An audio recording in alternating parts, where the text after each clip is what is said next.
de nuestro Señor, nuestro Padre, de Jesús, nuestro Salvador, su Hijo amado. Creo que, bueno, esta tarde ya, 12:05, tengo el honor y siempre digo el privilegio, porque es un privilegio estar frente a la amada del Señor, su iglesia, a quien por nuestro Señor dio su vida por nosotros, y sobre todo porque, habiendo sido lo que he sido, el Señor me pone ante ustedes un pecador, una persona agradecida en el Señor, y que eso es por gracia de Él, absolutamente por Él. Entonces quiero orar en este tiempo, diciéndole al Señor gracias.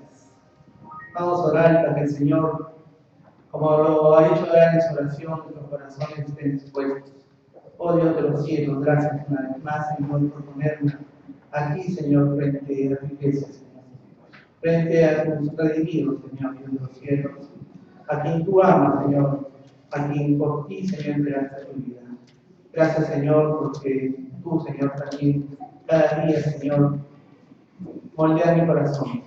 Gracias porque tu obra no es en vano desde los cielos. Y a pesar de que aún, Señor, muchas veces te defraudamos, tú nos has declarado, Señor, perdón y limpieza en nuestras vidas, Señor. En eso, por tu sangre en la cruz. Dios de los cielos, gracias. Gracias una vez más. En Jesús, nuestro Señor. Entonces, el tema del día es Jesús y el amor del Padre. Está basada en Juan 3, del 14 al 21. Sí, Evangelio de Juan, capítulo 3, del versículo 14 al versículo 21. Y dentro de estos versículos está el verso muy conocido por todo cristiano que ha recibido al Señor en un momento, que es Juan 3:16.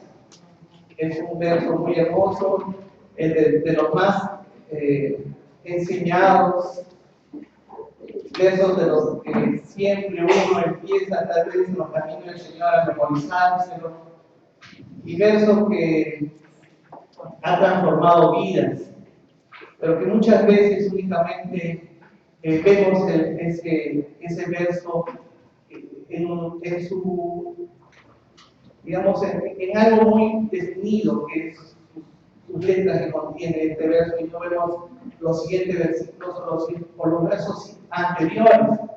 Y de eso vamos a también hablar fundamentalmente, y sobre todo porque perdemos de vista también que nuestro Padre Todopoderoso, el Padre de nuestro amado Jesús, ¿no?, también vuelca su amor para con nosotros, ¿no?, entregando a su Hijo.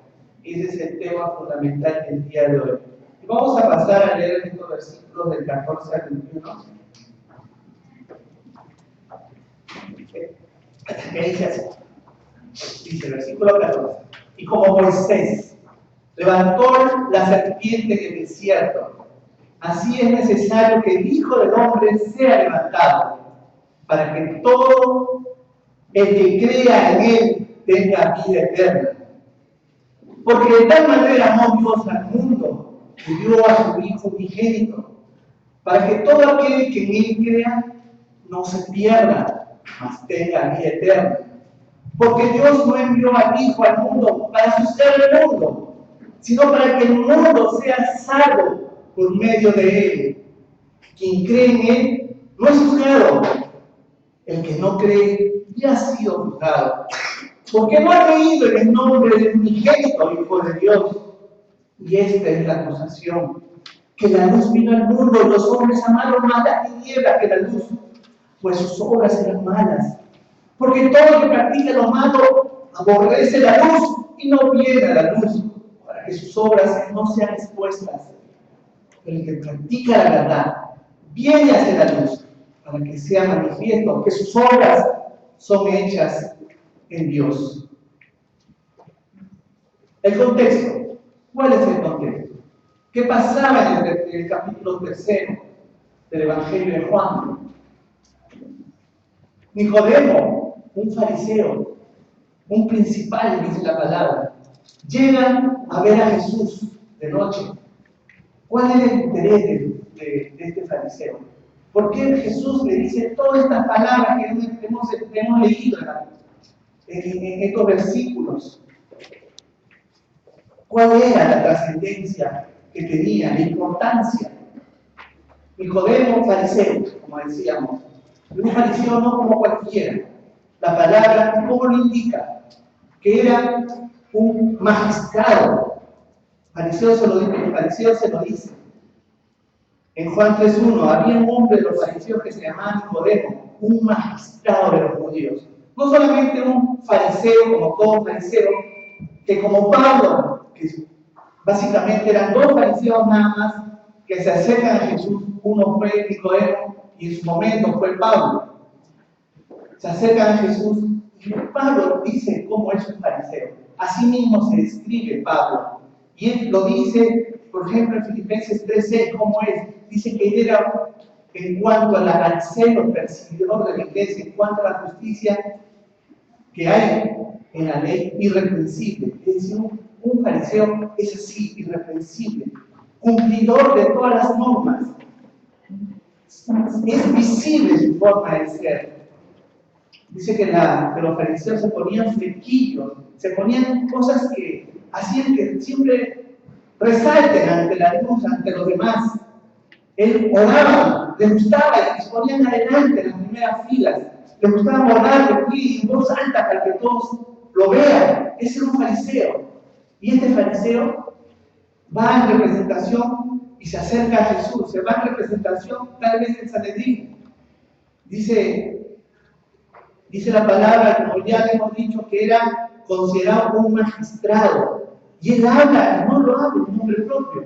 Él cuando se dirige a Jesús va y le dice lo siguiente. En Juan 3:2 dice, este vino a él de noche, dijo Rabí, sabemos que has venido de Dios como maestro, porque nadie puede hacer señales que tú haces si no está Dios con él. Es decir, muestra que él no solamente habla por sí mismo, sino dice, sabemos que tú vienes de Dios. Nos habla en representación. ¿Por qué lo eligen a él? Para que vaya y hable y pregunte y indague sobre este Jesús. Él le reconoce cosas, le dice, por ejemplo, que es maestro a Jesús. Y vemos que realmente ellos se sienten sorprendidos porque dice que viene de parte de Dios. ¿Y quiénes venían por parte de Dios? Eran los profetas. ¿Y hace qué tiempo no venía un profeta o alguien, un enviado de Dios a Jerusalén? El último, dice la palabra, dice que fue Malaquías, como 450 años antes. Luego hubo un silencio del Señor. Todavía no lo reconocían de repente tal vez a Juan, aunque habían ido sí, al bautizo de Juan. Y más Juan le dijo, ¿qué hacen aquí, sepulcros blanqueados? Generación de víboras. Pero no fue impactado tanto de repente, pero él sí se da una cita para verlo a Jesús. Y eso impacta a todo Jerusalén. De alrededor de la Galilea iban a verlo, no solamente de por alrededor, sino mucho más lejanamente venían a ver a Jesús, a sanar a sus enfermos. Y este era Jesús porque hacía maravillas y le reconocen.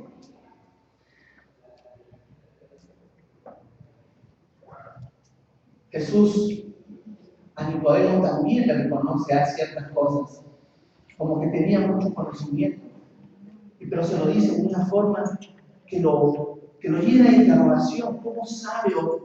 ¿Y qué me plantea? Las preguntas del mismo Jesús. Y si uno ve en los mismos versículos del capítulo 3, en esta conversación que tiene con Nicodemo, le pregunta a Jesús a Nicodemo en el versículo 10. Respondió Jesús y le dijo, ¿eres tu maestro Israel y no conoces esto? También le reconoce que era un maestro. Y como todo fariseo sabía de la ley, sabía del Antiguo Testamento, sabía las normas y las costumbres de Israel. Por eso Jesús le dice, siendo tu maestro, ¿no sabes? ¿No sabes de repente que tal vez esto ya estaba escrito? Que la palabra del Señor indicaba que tenía que acontecer este tiempo. Ustedes que rechazaron el bautizo de Juan, ¿sabían que tenía que pasar eso en ese momento? Tú eres maestro de Israel y no sabes. En Ezequiel 36, 25 y 26, se lo dice a él lo sabe. Pero quería ver el testimonio de Jesús más de cerca. Tal vez, supongo, quizás, ¿qué dice en Ezequiel 36, 25 y 26? Y rociaré agua limpia entre vosotros, y seréis limpios de todas vuestras inmundicias. Yo limpiaré de todos vuestros ídolos. Os daré corazón nuevo, y pondré un espíritu nuevo dentro de vosotros, y quitaré de vuestra carne el corazón de piedra, y os daré un corazón de carne. Es decir, tú eres maestro de Israel, ¿no sabes esto? Es decir, tu conocimiento no vale nada si no abres tu corazón a la sabiduría de Dios. ¿Por qué preguntas esas cosas? ¿Cuáles son las preguntas que Nicodemo hizo a Jesús? No le entendía absolutamente nada. ¿Cómo puede nacer un hombre siendo viejo? ¿Puede acaso entrar por segunda vez en el vientre de su madre y nacer? ¿Cómo puede hacerse esto? Le pregunta Jesús. Ya ha vendido tal vez. Y ahí en adelante Jesús empieza la proclamación de quien puede entender y reconocer al Mesías, al tan ansiado, al anhelado, al que suplirá la necesidad de un pueblo que busca ser liberado. Un pueblo que está oprimido, un pueblo que está subyugado al poder romano. Pero ese no era el asunto. El Señor vino primeramente a libertar a un pueblo esclavizado espiritualmente. Ese pueblo espiritualmente esclavizado se presenta ante Jesús en la figura de Nicodemo, que únicamente quiere ver lo visible, quiere tocar, quiere palpar. Es porque su vida era de apariencia, era de hipocresía, era una vida religiosa. Pero el Señor primeramente quería limpiar ese espíritu, ese interior, ese corazón cambiado por un corazón nuevo.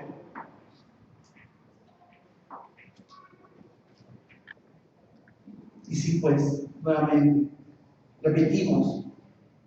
Respondió Jesús y le dijo: ¿eres tu maestro y no conoces esto? De cierto te digo, que lo que sabemos hablamos y lo que hemos visto testificamos, y no recibís nuestro testimonio.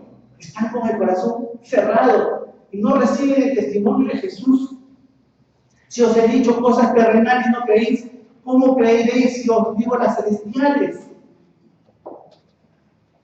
Sus espíritus están ennegrecidos, su corazón de piedra, endurecido. ¿Cómo van a creer todas estas cosas que dice que tendrían que volver a nacer del agua y del espíritu? No lo comprenden. Ese es el contexto. Ese es el contexto de lo que hemos leído del verso 11 al 21, del 14 al 21. Entonces, entra a contestar las preguntas que Nicodemo hacía y le dice primeramente algo que él también sabía, que le dice: y como Moisés levantó la serpiente en el desierto, así es necesario que el Hijo del Hombre sea levantado. Eso está en Números 21:6. Entonces Yahvé envió entre el pueblo serpientes ardientes que mordían al pueblo, y murió mucha gente de Israel. ¿Por qué envió Dios al pueblo de Israel estas serpientes que mataban a un pueblo? ¿Por qué envió eso? Porque ese pueblo siempre fue rebelde. Se levantó el inconforme, no se sentían bien, extrañaban de repente sus costumbres de ser esclavos. Extrañaban de repente la comodidad pequeña, estrecha, ante el desierto que no les daba ciertas, entre comillas, comodidades. No vieron que el Señor abrió los mares. No vieron que el Señor hizo caer maná del cielo. No querían eso. De repente ya estaban acostumbrados al castigo. Ya estaban acostumbrados al pecado. Ser esclavo del pecado a veces a uno lo ciega. Y estas serpientes eran precisamente porque la ira del Señor se levantó contra ese pueblo. Y el pueblo, gracias a Dios que reconoce su rebeldía, reconoce que había hablado contra Moisés y contra Dios. El siguiente versículo de Número 21:7 que dice: y el pueblo fue a Moisés y dijeron: hemos pecado por cuanto hablamos contra Yahvé y contra ti, le dicen a Moisés.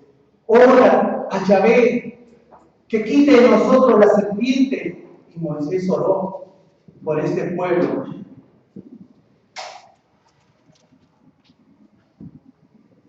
Y oró Moisés como dice. Y el Señor, ¿cómo le indica que tenía que ser la solución? Porque el pueblo sí había reconocido sus pecados. ¿Qué le dice el Señor a continuación? El siguiente versículo 8 que dice: y Yahvé dijo a Moisés: hazte una serpiente ardiente y ponla en lo alto de un asta, y sucederá que cualquiera que sea mordido y mire en ella vivirá. Moisés hizo una serpiente de bronce y la levantó en un asta, y todo aquel que mirara iba a ser sanado de condenación de muerte, porque ese fue el juicio. No es que estaba haciendo un ídolo, no dijo adoren a la serpiente, le dijo al que mirara a la serpiente. Y por eso ahora sí entendemos por qué el versículo 14 dice: como Moisés levantó a la serpiente en el desierto, así necesario que dijo el hombre sea levantado. Moisés era un tipo como Jesús, que lo sacó, como decía, de la esclavitud de Egipto. Y Jesús nos liberó a nosotros de la esclavitud del pecado. Ahora tenía que ver que Moisés hacía una serpiente y ver esa imagen de una serpiente para que puedan sanar de sus mordeduras.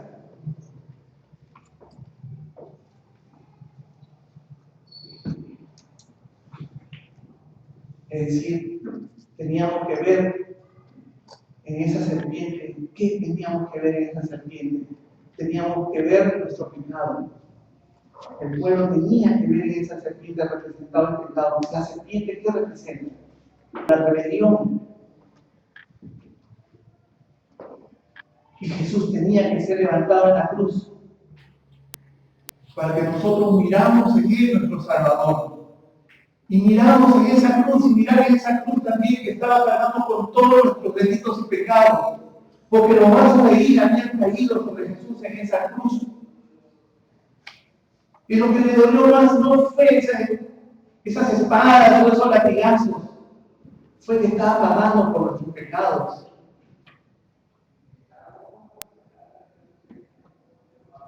Tal vez muchos murieron en el transcurso de la fabricación de esta serpiente. Tal vez algunos hasta ya tenían tal depresión por estar en el desierto que se dejaron morir teniendo un carácter suicida de repente. No tenían esperanza. Tal vez otros totalmente incrédulos, que están mirando una cosa de esas. Como ahora, le presentas a Jesús y no creen. Y se mueren por la pecadura y se mueren por su pecado. Otros con la necedad encima, no aceptando lo que están dando para que puedan ser sanados. Y se mantienen en su rebeldía, en su necedad, de que quieren volver hacia atrás y que quieren mirar hacia atrás. Tal vez algunos que hasta ateos pueden ser y dicen no creer y no creer, ya no le creo más a este Moisés. Y simplemente mueren. Y la figura de la serpiente fue esa. La figura de la serpiente es esa. que es representación básicamente del pecado. Y Nicodemo tenía que ir más allá de lo evidente, tenía que ir más allá de la apariencia, tenía que ver a ese Cristo que levantó el Señor para que nosotros fuéramos perdonados, y Él mismo también. Porque ahora ya no está buscando simples adoradores, de la boca para afuera, de la apariencia para afuera, sino adoradores en espíritu y de verdad. Lo que no podía entender Nicodemo, ¿cómo es ese nacimiento de espíritu?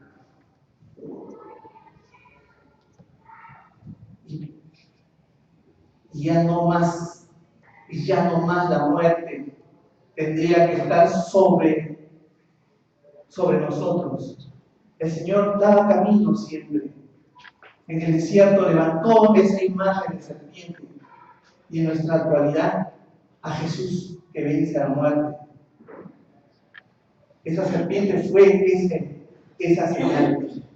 Y le dice, así como Moisés levantó la serpiente en el desierto, así es necesario que el Hijo del Hombre sea levantado. Porque la muerte no tiene que tener prevalencia. Romanos 6:14, que dice: porque el pecado no se enseñoreará de vosotros, pues no estáis bajo la ley, sino bajo la gracia. Y ahora tienen una esperanza, definitivamente, ya no están en el jardín del Edén. Ya no están en el jardín del Edén.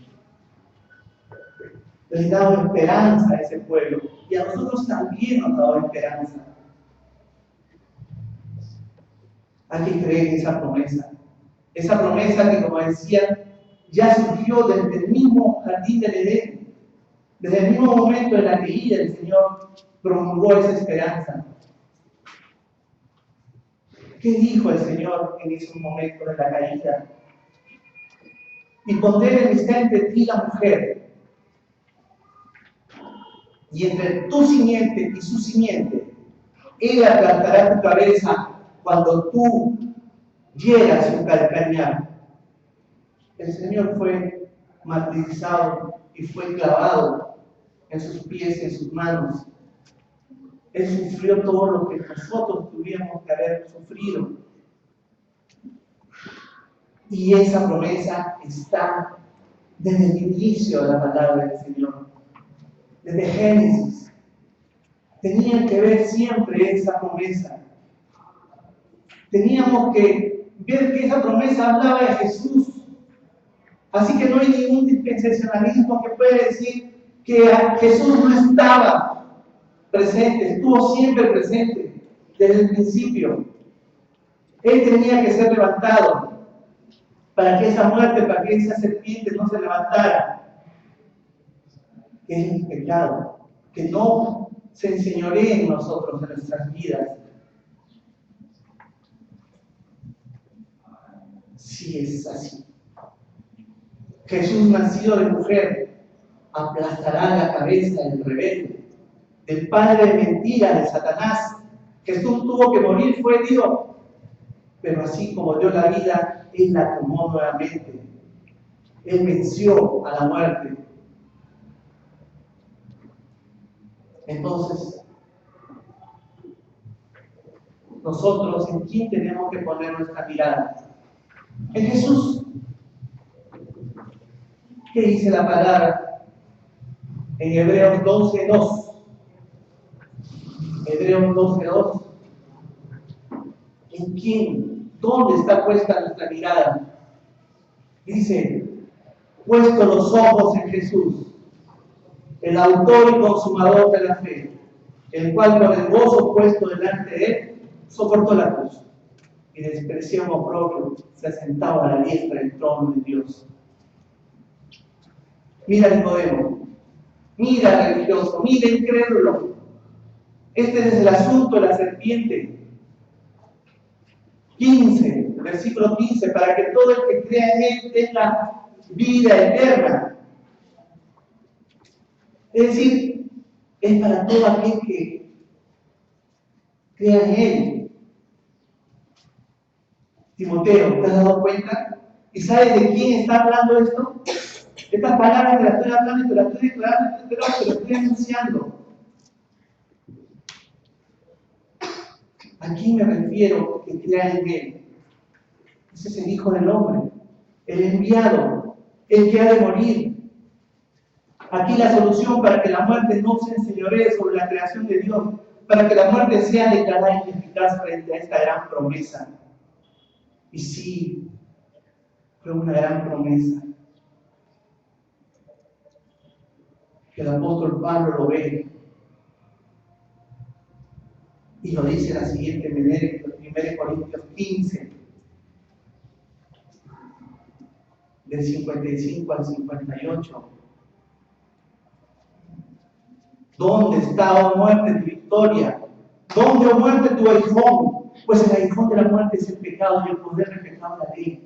Pero gracias a Dios que nos ha dado la victoria por medio de nuestro Señor Jesucristo. Así que, mis hermanos amados, estad firmes, inconmovibles, abundando en la obra del Señor siempre, sabiendo que vuestro trabajo en el Señor no es en vano.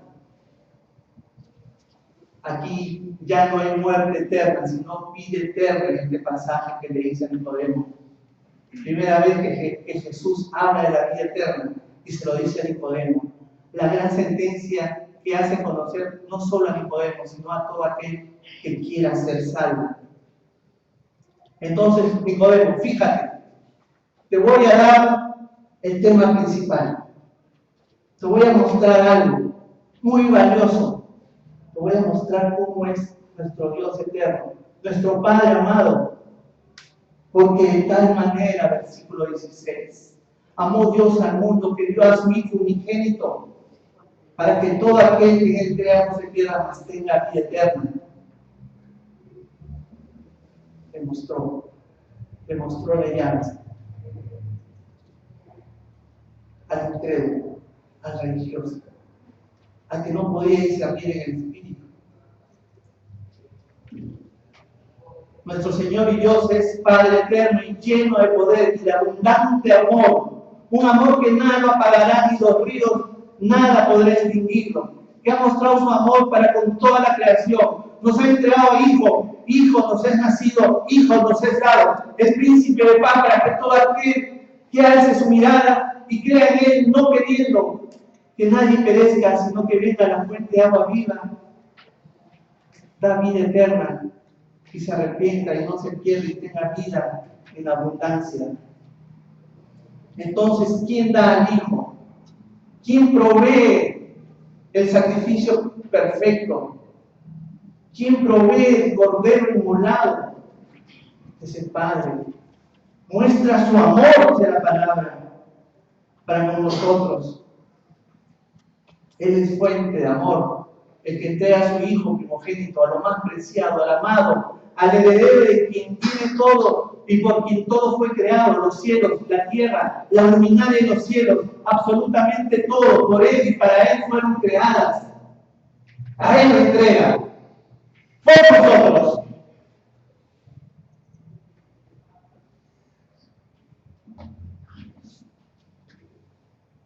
Y como decía, este es el verso más leído, más recordado, más aprendido.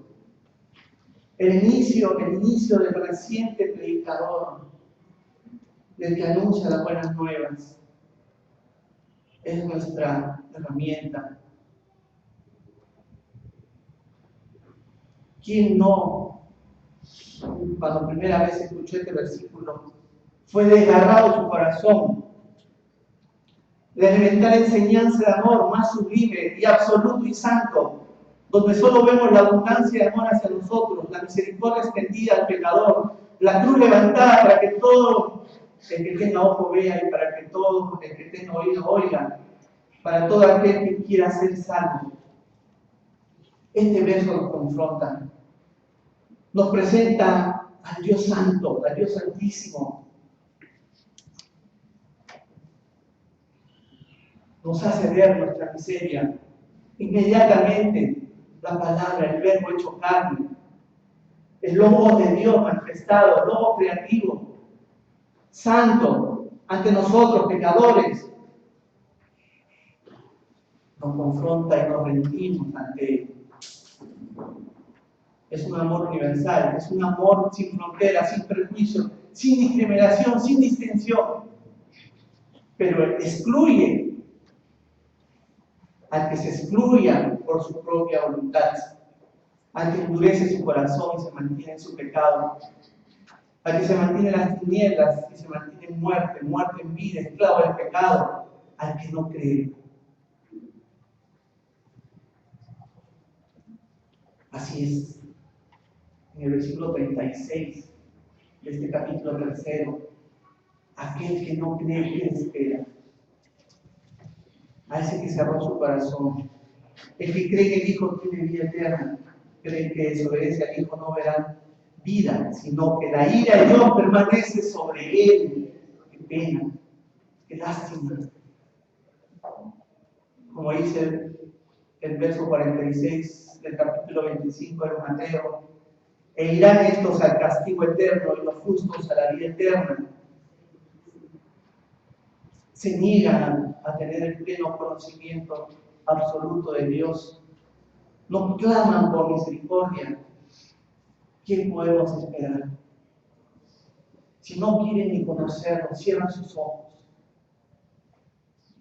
Juan 17:3, y esta es la vida eterna, que te conozcan a ti, al único Dios verdadero, y a Jesús especial, a quien enviaste. Ese es el amor de Dios, el amor del Padre que da a su Hijo. Nosotros podemos dar lo que más queremos a muerte por aquel que no conocemos, por un pecador impávido, por un transgresor, por un mentiroso. Le entregaremos nuestras mejores cosas, nuestros hijos, nuestras hijas, a un desgraciado. Yo creo que no. Ni a nuestra mascota se lo daremos a alguien que no amerita tal cosa. Ese es el amor sublime de Dios por su creación, que a pesar de ser pecadores, es de la vida de su Hijo.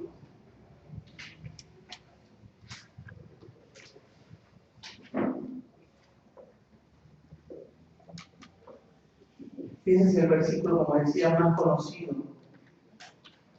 Y que a veces palabra por palabra significaría hacer todo una prédica de varios días. Porque de tal manera, ¿por qué? ¿Por qué dar una explicación? Una explicación que denota una razón imperiosa, que lo mueve en tal sentido a cuidar algo, a cuidar un entendimiento.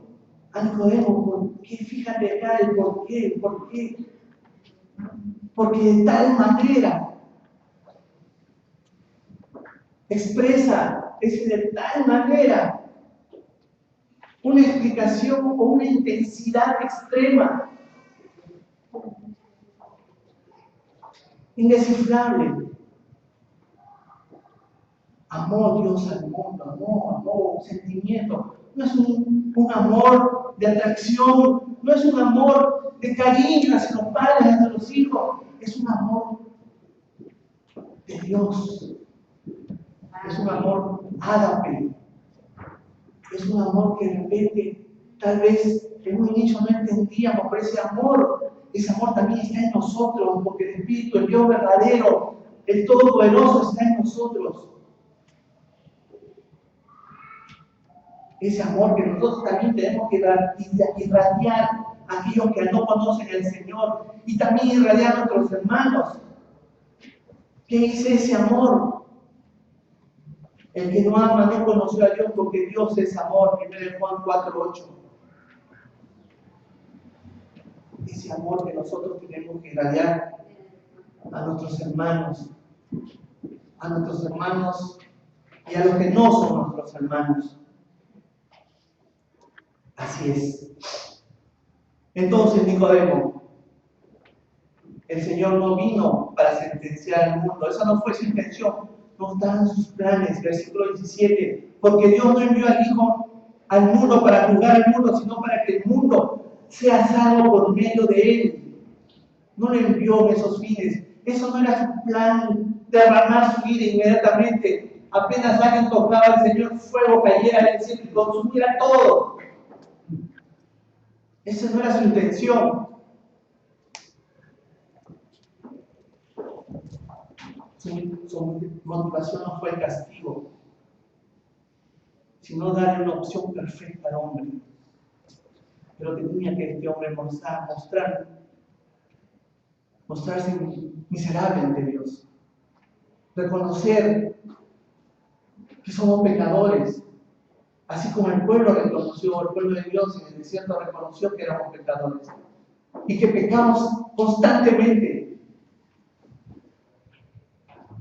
Tenemos que ir ante la cruz, ante los pies del Señor, mirando en la cruz nuestros pecados.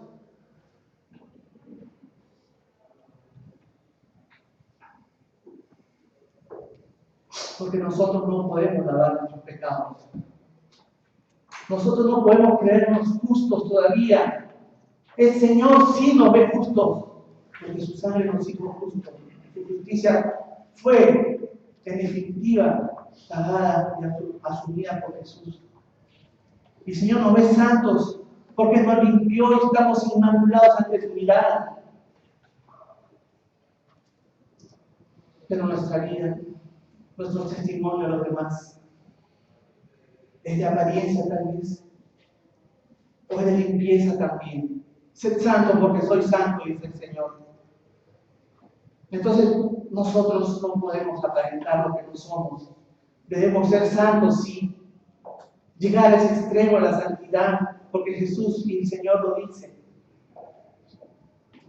Jeremías 2:22 dice, porque aunque te laves con lejía y uses mucho jabón para ti, la mancha del pecado está aún delante de ti, dice Adonai Yahvé. Sí, es cierto. No llames mentira lo que Dios cumplió. Es muy cierto. No podemos señalar la paja en ojo ajeno. Miremos nuestros pecados. Miremos nuestra imperfección siempre. Tal vez los demás querrán ver nuestras imperfecciones. Tal vez los demás querrán decir, mira, ven, ese hermano y mira cómo es. ¿Y en quién se está apoyando para comparar esa perfección? ¿En sí mismo? ¿Uno puede señalar a alguien pecador y compararse con uno mismo? Que no. ¿Qué somos nosotros? ¿Qué autoridad tenemos para decir, eres un desgraciado, eres un pecador? Eres un inconstante, eres un impresentable, no perseveras en la palabra. ¿Qué somos nosotros? ¿Acaso lo hacemos nosotros? ¿Acaso gritamos la buena batalla las 24 horas del día? ¿Nuestros pensamientos son los correctos siempre? ¿Nuestros sueños son los correctos siempre? Estamos lejos. Estamos camino en ello. El proceso es largo. Pero si mañana morimos, o dentro de un rato,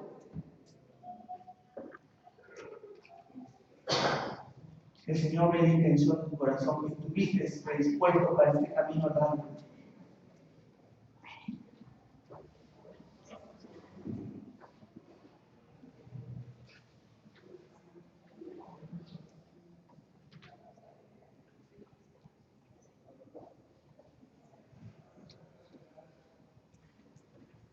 Entonces, Nicodemo, nuevamente,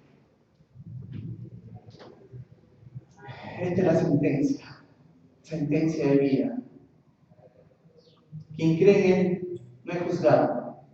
El que no cree ya ha sido juzgado, porque no ha creído en el nombre del unigénito Hijo de Dios. Ahí está la resolución. Como decía, ahí está la sentencia de vida.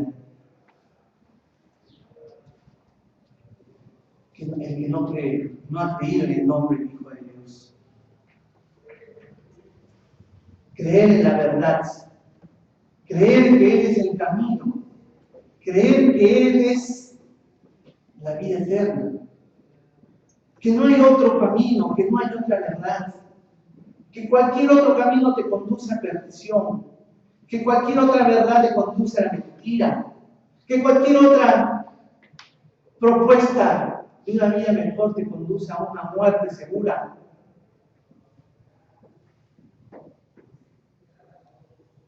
Entonces, quien cree en Él no es juzgado. Tenemos abogado. El justo juicio de Dios ya no está para el creyente, sino para el que desechó creer. Él se ha levantado para la sanidad absoluta del alma. Entonces hay un solo Salvador, una sola razón de existencia en vida eterna y de salvación, que es Jesús. ¿Qué es Jesús? ¿Qué es Jesús? Pero también hay que no creer, hay una sentencia. Versículo 19. Es una autosentencia en todo caso. Y esta es la acusación que vino, que la luz vino al mundo. Y los hombres amaron más las tinieblas que la luz, pues sus obras eran malas. Entonces, si la luz vino a esos que andaban en oscuridad, esa luz para muchos enfoca en su entorno la realidad misma de su condición de pecado.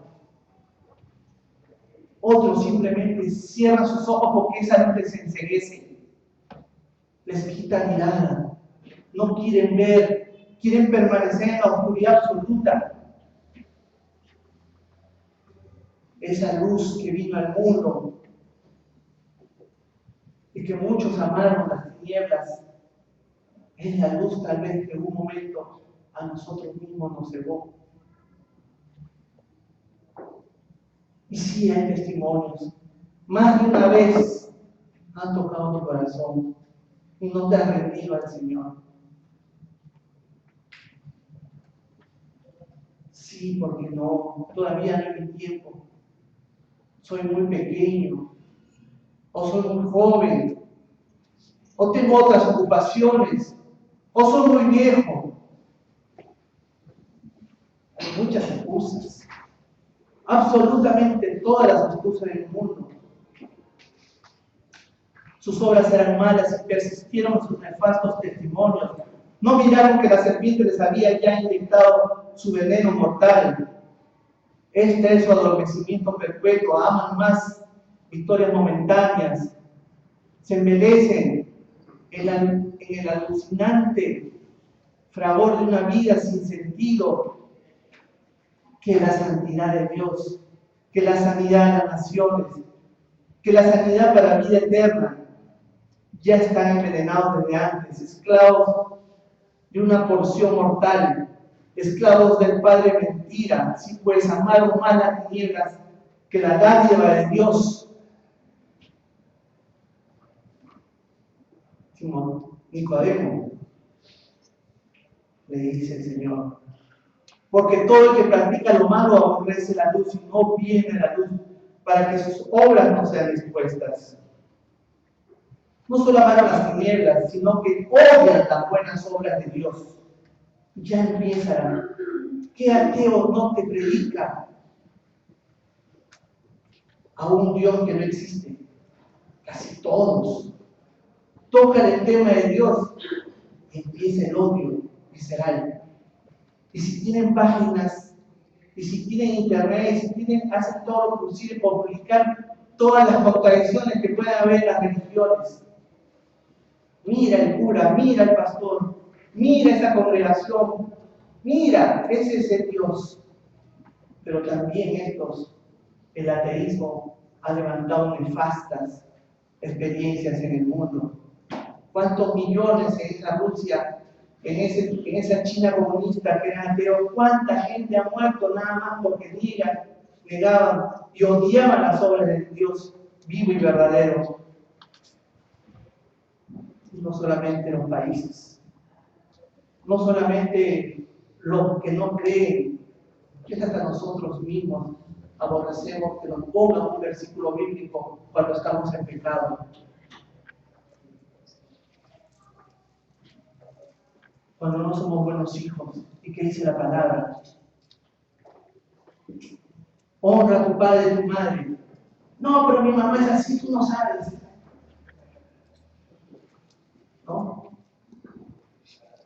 El Señor ama un lecho sin mancilla, y dice la palabra. No, tú no sabes cómo es mi esposa. Nos presentan una palabra que va en contra de nuestras costumbres, y eso es un radicalismo fanático. Tú no sabes, eso está fuera de contexto. Sí, pues. Muchos jóvenes creen que su juventud no va a pasar la factura, que durará para siempre. Es la palabra que daremos cuenta de nuestra juventud. Muchos maduros, en la insensatez de su juventud, quieren reverdecer, que resisten a dejar sus concupiscencias, sus vanas costumbres. Creen que siempre van a mantenerse bien, en vida. Creen que la vejez no pasará, pero si se les ve las marcas en su rostro. Sí, pero mi mente está en otra. No, tu mente debe estar en el Señor. Aprovecha cada tiempo que te toca vivir.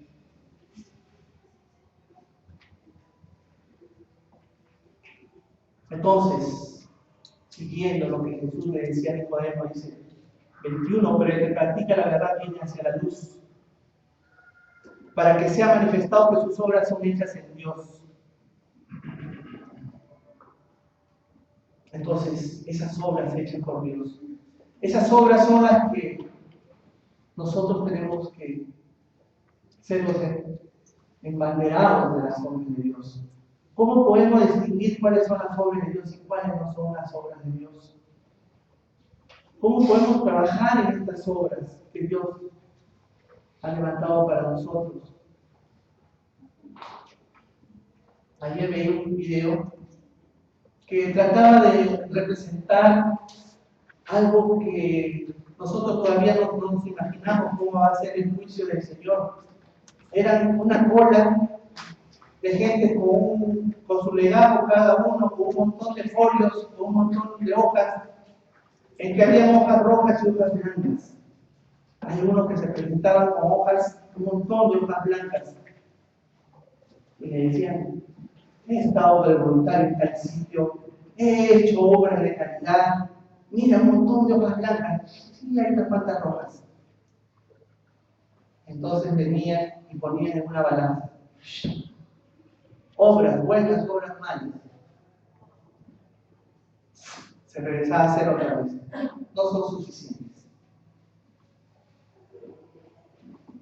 Venía el otro y decía, con un montón de hojas también, con pensar, he tratado de hacer lo mejor posible.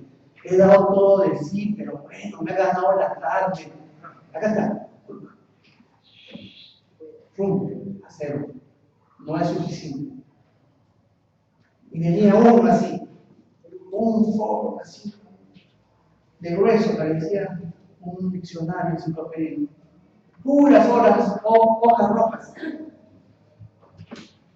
Puro mal testimonio. Puras cosas malas. A ver, una hoja blanca. Tengo abogado. Tenía abogado. Es el único que tenía abogado. Y ahora dice, a ver, llamen al abogado. Jesús. A ver, sus obras. A la balanza sus obras. No. Jesús agarró, ¿no? Y él se puso en la balanza. Suficiente.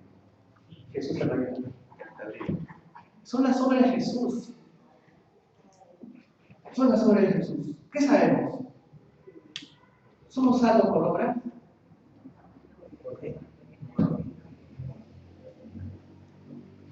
¿Sabe qué obra nos salva? La obra de Jesús en la cruz. Es la única obra que salva. Nuestras obras son trapos de inmundicia. Es la única obra redentora. Es el que fue levantado, ¿vale? Y eso es por el amor. El amor al Padre. El amor del Padre que entregó a su Hijo. El amor de Jesús que se entregó a sí mismo siendo de la forma y sustancia de Dios, humillándose, cuando nosotros debemos siempre estar humillados, pero no creemos dueños de nuestro conocimiento, de nuestro orgullo, de nuestra soberbia. Humíllate al Señor. Preséntate como que Él es el que está en ti, que ya no vivo yo, mas Cristo vive en mí. Él es el que se va a poner en esa balanza, que figurativamente está para mostrar no tus obras, sino las obras del Señor.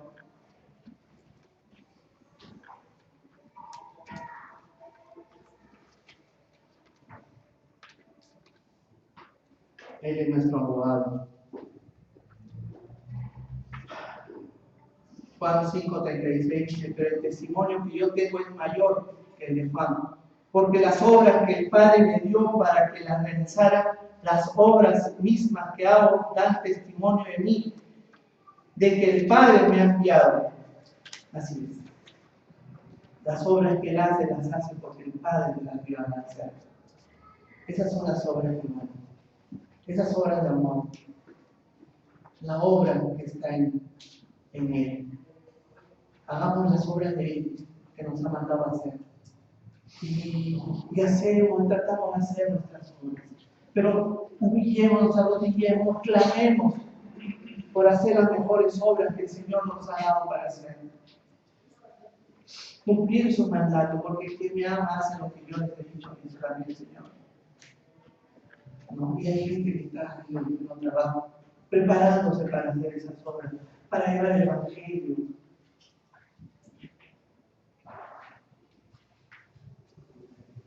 Esas son las buenas obras.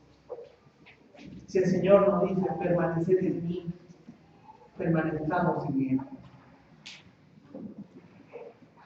Y así dice en Juan 15:4, permaneced en mí y yo en vosotros. Como el pámpano no puede llevar fruto por sí mismo si no permanece en la vid, así tampoco vosotros si no permanecéis en mí.